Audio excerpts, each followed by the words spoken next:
let me tell you a story about my vehicle that you see right here. I've been without this vehicle for about a year now, and I'm gonna get into it, and you're gonna know why at the end. So, on last year, when the incident happened about my daughter, I had somebody that I knew that offered to help fix my vehicle. And I'm talking about, I know this person real well. And so, didn't know that this person was coming to destroy a lot of things, which he already did at the funeral anyway. But anyway, I told, at the time, I had told, the person that I did not want them to touch my vehicle. That's just how I was. I just felt it in my spirit. I said I didn't want that person to touch my vehicle. But I agreed to it because that's what my husband wanted to do.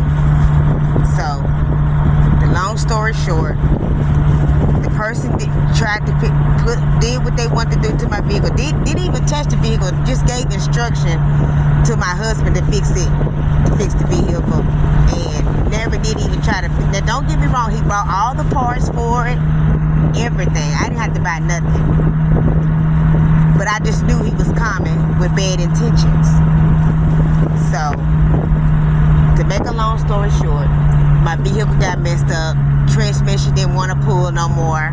It didn't want to change out. I was driving my truck for almost 3-4 months. No, I was driving for about almost 2 months without the transmission changing out. I couldn't drive the truck nothing but 40 miles an hour. I was dropping my daughter off of work and coming home and going uptown in it. And that's how I drove it for 2 months. So after I drove that for 2 months, then I left because everything was over with, the funeral was over with, and I left because I just didn't want to be there and, in that environment and in that city anymore. So I left. And when I left my truck with my daughter. I said, I allow her. I said, if she wanted, she can have it. So she called me back after I had left. She called me back and told me I don't want to deal with it because of the issues and stuff that she was having with it. And like I told her, you can drive 40 miles an hour, but you can't do over that.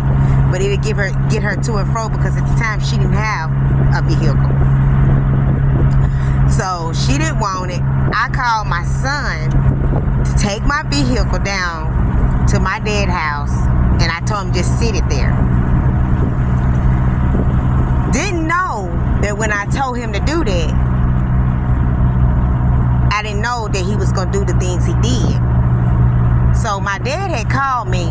I think I was already gone for about 2 months, but he had called me and told me, he said, did you tell, which is my son, did you tell him to get the tires off your truck? I said, no. He said, well, he got one of your tires off.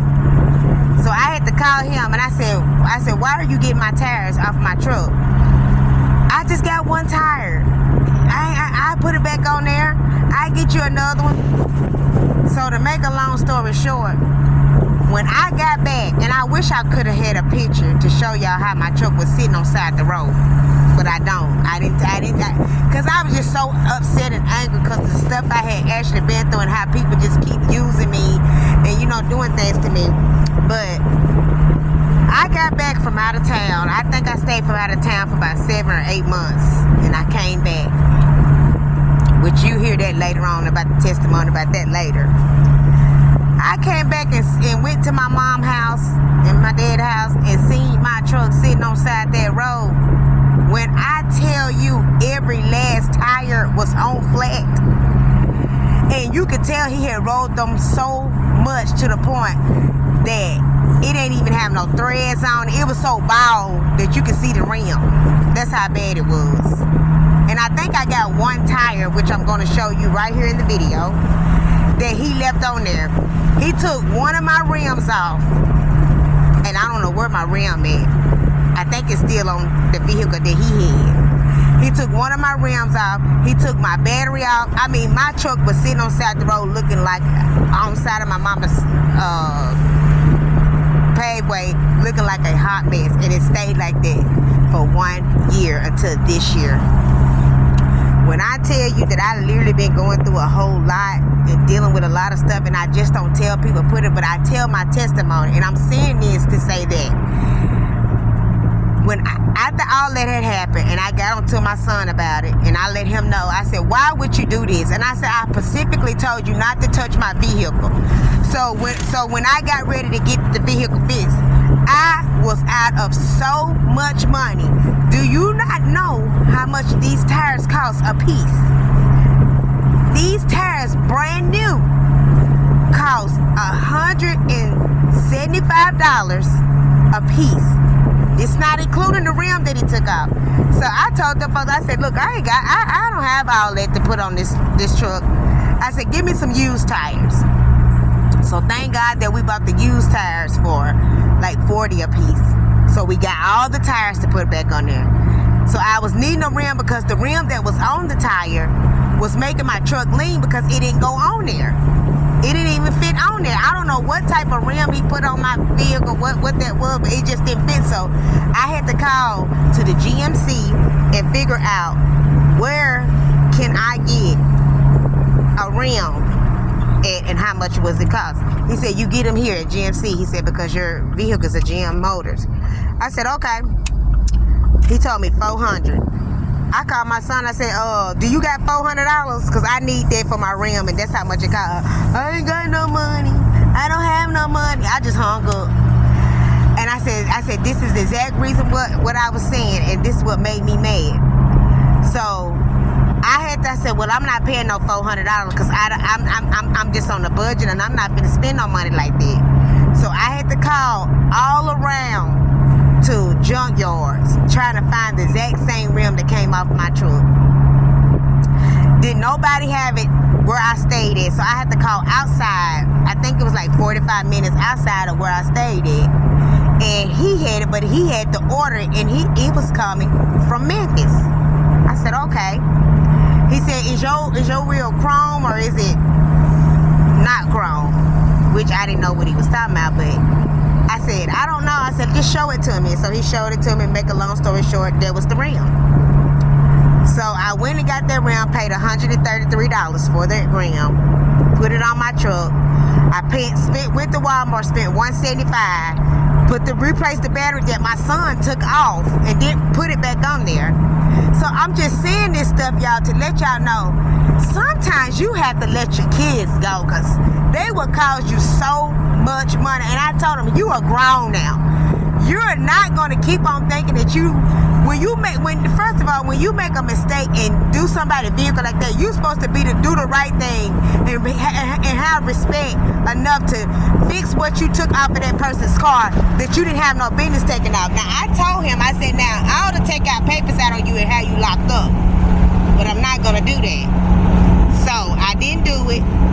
So, what I done was I fixed everything on my truck, fixed the transmission, fixed the cover valves that man that messed up my car on last year.